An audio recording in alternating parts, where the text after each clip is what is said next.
வணக்கம் மக்களே, குட்டிஸ் வைப் சேனலுக்கு அன்புடன் வரவேற்கிறோம். இன்றைக்கி நம்ம என்ன பார்க்க போகிறோம் பார்த்தீங்கன்னா, நம்ம தோட்டத்தை சுற்றி பார்க்க போகிறோம். சரிங்களா? எல்லாருக்குமே ஒரு ஃப்ரீயாக இருந்துச்சு, இல்லை மனசு கஷ்டமாக இருந்துச்சு, எங்கேயாவது கோயிலுக்கு போவோம், எங்கேயும் போவோங்க. ஆனால் இன்றைக்கி நம்ம எங்கே வந்திருக்கோம் அப்படின்னு பார்த்தீங்கன்னா, நம்ம தோட்டத்துக்கு தான் வந்திருக்கோம். தோட்டத்தில் பல விதமானது போட்டிருக்கோம், அதை தான் நம்ம பார்க்க போகிறோம். நம்ம அதுக்காக என்ன சொல்கிறது, ஃபீலிங்காக இல்லை, நம்மளுக்கு தோட்டம் தான் வாழ்க்கை. விவசாயம் அப்படிங்கிறது ரொம்ப முக்கியமானது. அப்படியே ஒரு இதுதான் நம்மளுக்கு. நம்ம ஏற்கனவே சொல்லியிருந்தோம், ஒரு கோழி, நாட்டுக்கோழி பண்ண வச்சுருக்கோம், ஆடு வச்சுருக்கோம்னு சொல்லிட்டு. கோழி மேயிற இடம் பார்த்திங்கன்னா ஃபுல்லாகவே நம்மளுக்கு எல்லாமே இங்கே தான். நம்மளுக்கு இங்கே பார்த்தா தெரியும், நம்மளுக்கு ஒரு 2-3 ஏக்கர் இருக்குது. நம்மளுக்கு எல்லாமே ஓப்பன் பிளேஸ் தான். அதில் போடுறதா நம்மளுக்கு இங்கே பார்த்திங்கன்னா கிண்ணி கோழி இருக்குது, தெரியும் உங்களுக்கு. சரிங்களா? இப்படி தான் நம்ம மேய்ச்சல் முறையில் எல்லாத்தையும் வளர்த்து கிராமத்தில் எல்லாத்தையும் நம்ம ரெடி பண்ணுறோம்.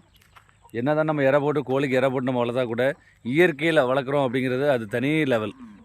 அது வளர்கிறது தெரியும். இது என்ன பார்க்கலாம், என்னடா அவன் பேசிகிட்டே ஏதோ குடிக்க அப்படின்னு நினைக்கல, கஷாயம்லாம் கிடையாது. இது பிளாக் டீ தான். நம்மளுக்கு உங்களுக்கு என்ன பிடிக்கும் இல்லையே, எனக்கு எப்போயுமே பிளாக் டீ தான் பிடிக்கும். எங்கள் வீட்டில் பிளாக் டீ தான் மெயினாக. அதுக்கு என்ன போடுறோம் பார்த்திங்கன்னா, இஞ்சி, அப்புறம் துளசி அப்படிங்கிறது நம்ம வீட்டு பக்கத்துலேயே இருக்குது. அதை பற்றி ஒரு ஷார்ட்ஸ் வீடியோ போட்டிருக்கேன், தெரியுதா? அந்த இடத்துல நம்மளுக்கு இருக்குது நாட்டு துளசி. அதில் தான் இருக்குது நம்மளுக்கு. எங்கள் அம்மா அங்கே இருக்காங்க, தெரியுதா? எங்கள் அம்மா, எங்கள் மதுரை அங்கே இருக்கிறாங்க. எல்லாருக்குமே டீ தான் நம்மளுக்கு. டீ வேறு என்ன டீ குடித்தாலும் சரி, இந்த மாதிரி உங்களுக்கு கிடைக்காது. சரிங்களா? வாங்க இப்போ நம்ம தோட்டத்தை பார்ப்போம். கோழியை பார்க்க எனக்கு அவ்வளோ ஆசையாக இருக்குது. அதை விட நம்ம தோட்டத்தில் என்னென்ன போட்டிருக்கோம் அப்படிங்கிறத அவ்வளோ சந்தோஷமாக இருக்குது எனக்கு. அது சொல்ல வார்த்தையே கிடையாது. நீங்கள் உடனே என்ன சொல்கிறது, ஒரு பார்க்கு போனால் நீங்கள் எவ்வளோ ஃபீல் பண்ணுவீங்க, அதே மாதிரி ஃபீல், அதை விட சந்தோஷம் அப்படிங்கிறது இங்கே தெரியும் உங்களுக்கு. வாங்க ஒன்றுனா பார்க்கலாமா? இப்போ பார்த்தீங்கன்னா தெரியும் உங்களுக்கு. ஏற்கனவே இந்த கோழியை பற்றி ஒரு வீடியோ போட்டிருந்தோம். சரிங்களா? 15 முட்டை வச்சுருந்தோம், 14 குஞ்சு பிரிச்சிருந்துச்சு. அந்த கோழி தான் இது நம்மளுக்கு. இப்போ இன்றைக்கி எல்லாம் மேய்ஞ்சிட்டு இன்றைக்கி நான் செட்டில் ஆகிட்டாங்க. நான் அந்த கூண்டுகளோடு அடைக்கணும். இல்லைன்னு வச்சுக்கோங்க, கிராமத்தை பற்றி தெரியும், கோழி வளர்க்குறத விட அதை பந்தோசப்படுத்துறது பெரிய விஷயம். அந்த கூண்டுகளோடு அடைச்சோம் அப்படின்னா நைட்டு சேஃப்டியாக இருந்துக்குவாங்க. திரும்ப எல்லாம் மேய்ஞ்சிக்குவாங்க நம்மளுக்கு. எப்படி நல்லா இருக்கா? அப்புறம் இங்கே பார்த்தீங்கன்னா தெரியும் நம்மளுக்கு கேந்தி நட்டுருக்கோம். கேந்தி பற்றி ஏற்கனவே ஒரு ஃபுல் வீடியோ போட்டிருக்கேன், எக்ஸ்பிளைன் பண்ணிருக்கேன். நம்மளுக்கு முழு வீடியோ போட்டிருக்கோம். இது இப்போ நட்டு 25 நாள் ஆச்சு. 25 நாள் ஆச்சு. ஏன்னா இது எவ்வளோ வருமானம், எவ்வளோ செலவாகும், ஏன்னா ஒவ்வொரு வருமானம் அப்படிங்கிறது பெரிய விஷயம். நம்மளுக்கு டெய்லி வருமானத்துக்கு நம்ம பார்க்குறோம். அதை பற்றி நம்மளுக்கு ஒரு பேஜ், நம்ம ஏற்கனவே ஒரு பேஜ் போட்டிருந்தோம். அங்கே பார்த்தே தெரியும் நம்மளுக்கு, இந்த இருக்கா, அங்கே போட்டிருக்கோம். அதுபோக அடுத்த பேஜ் இது திரும்ப ஒன்று போட்டிருக்கோம். ஒவ்வொரு பேஜாக நம்ம போட்டிருக்கோம். அப்போ தான் நம்மளுக்கு அடுத்தடுத்து நம்ம எடுக்க முடியும். ஏன்னா இது மேக்ஸிமம் 6 மாதம் தான். 6 மாதம் நம்ம இதை பூ அறுத்து நம்ம போட முடியும். அதனால் ஒன்றுனா போட்டோம்னா அது முடிஞ்சோடனே இது வருமானம் அப்படிங்கிற மாற்றி நம்ம எடுத்துக்குவோம்.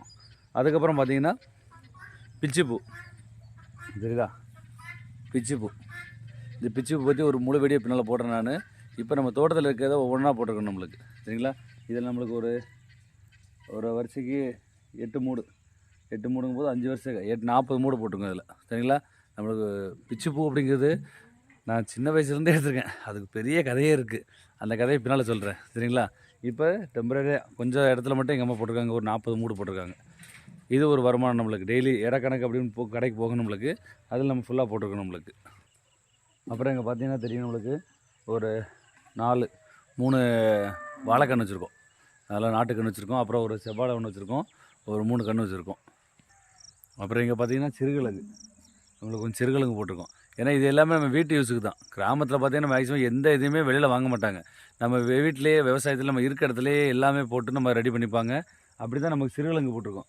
சிறுகிழங்கு, அங்கே பார்த்தீங்கன்னா பூ, அது ஃபுல்லாகவே மக்காச்சோளம், அந்த சைடு ஃபுல்லாகவே மக்காச்சோளம். இதில் அப்படியே வந்தீங்கன்னா இது எல்லாம் ஆமணக்கு, எல்லாமே ஆமணக்கு செடிகள். ஆமணக்கு எவ்வளோ பயனுள்ளதுன்னு உங்களுக்கே தெரியும். அதுவும் இங்கே பார்த்தீங்கன்னா குட்டியாக என்ன இருக்குது, அவத்தி செடி. அவத்தி இருக்குது தெரியுமா நம்மளுக்கு?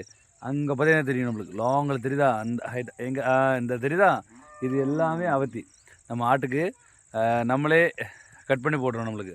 அங்கே ஃபுல்லாகவே அவத்தி போட்டுருக்கோம் நம்மளுக்கு. சரிங்களா? அதுபோக இங்கே பார்த்தீங்கன்னா கொஞ்சம் சேவல் பூ. அப்புறம் இதை பற்றி ஒரு வீடியோ போடுறேன். இது என்னன்னு சொல்கிறேன், வெத்தலை வள்ளிக்கிழங்குங்கிறது சின்ன வயசில் நீங்கள் 1990 அப்படிங்கிற காலத்தில் நீங்கள் பார்த்தீங்க அப்படின்னா தெரியும் நம்மளுக்கு, வெத்தலை வள்ளிக்கிழங்கு. அதை பற்றி ஒரு ஷார்ட்ஸ் வீடியோ போடுறேன் நான். பெரிய வீடியோ ஃபுல் விவரம் தெரிஞ்சுக்கிட்டு கண்டிப்பாக நான் போடுறேன். சரிங்களா? அதுக்கப்புறம் பின்னால் பார்த்தீங்கன்னா எல்லாமே ஒரு தோட்டம் நம்மளுக்கு வரிசையாக இருக்குது. இது தோட்டம் பார்த்திங்கன்னா சிறுகிழங்கு. இந்த சிறுகிழங்கு எவ்வளோ டேஸ்ட்டாக இருக்குன்னு உங்களுக்கு தெரியும்னு நினைக்கிறேன். அதை அவிச்சு சாப்பிட்றது, குழம்பு வைக்கிறது இன்னும் சூப்பராக இருக்கும். அதை விட நீங்கள் ஃப்ரை பண்ணி வச்சிங்கன்னா இன்னும் சூப்பராக இருக்கும். அந்த கிழங்கு வந்து டேஸ்ட்டு அடிச்சுக்க எதுவுமே கிடையாது. அவிச்சாலும் சரி, குழம்பு வச்சாலும் சரி, இல்லை நீங்கள் பொரிச்சாலும் சரி, அவ்வளோ சூப்பராக இருக்கும். எனக்கு ரொம்ப பிடிக்கும் இது ஒன்று. அப்புறம் சீனி கிழங்கு, இது எல்லாமே ஃபஸ்ட் கிளாஸாக இருக்கும். அது எல்லாமே நம்ம போடுறதுனால எப்போ எடுக்கணும், எப்போ போடணும் அப்படின்னு நம்மளுக்கு முழு விவரம் தெரியும் நம்மளுக்கு. அப்புறம் இங்கே பார்த்தீங்கன்னா தெரியும் நம்மளுக்கு நாட்டுக்கு புல்லு போட்டிருக்கோம். கொஞ்சம் மாடு இருக்குது நம்மகிட்ட, ஒரு 2-3 மாடு இருக்குது. கண்டிப்பாக அவத்தி போட்டால் கூட நம்மளுக்கு புல்லு அப்படிங்கிறது ரொம்ப அவசியமான ஒன்று. தெரியுது நம்மளுக்கு இது போட்டிருக்கோம். அதுவும் அந்த சைடு பார்த்தீங்கன்னா தெரியும் நம்மளுக்கு எல்லாமே தேக்கு மரம். ஒரு 30 தேக்கு மரம் வச்சுருக்கோம். ஒரு வரிசையாக இந்த லைனில் பார்த்தா தெரியும் நம்மளுக்கு ஃபுல்லாகவே தேக்கு. இதில் நம்மளுக்கு ஒரே பாத்தியாக போட்டிருக்கோம். தண்ணி இதில் நம்ம வாய்க்கால் விட்டோம்னா ஒரே ஸ்ட்ரைட்டாக போயிடும் நம்மளுக்கு, அங்கே வரைக்கும் போயிடும் நம்மளுக்கு. அந்த எண்டு வரைக்கும் இருக்குது. ஒரு 30 வச்சுருக்கோம், 30 மரம் வச்சுருக்கோம். அதுவும் பார்த்திங்கன்னா இங்கேயும் கொஞ்சம் நம்ம அவத்தி போட்டிருக்கோம். ஏன்னா அங்கே ஒரு வேளை காலேஜ்னால் இங்கே போடுவோம். ஒவ்வொரு பேஜாக இருக்கும்போது நம்மளுக்கு இது வச்சுருக்கோம் நம்மளுக்கு. ஓகேவா? இன்றைக்கி நம்ம தோட்டத்தை சுற்றி பார்த்துருப்பீங்கன்னு நினைக்கிறேன். ரைட்டு, அடுத்த ஒரு சூப்பரான வீட்டில் சந்திக்கிறேன். ஓகேவா?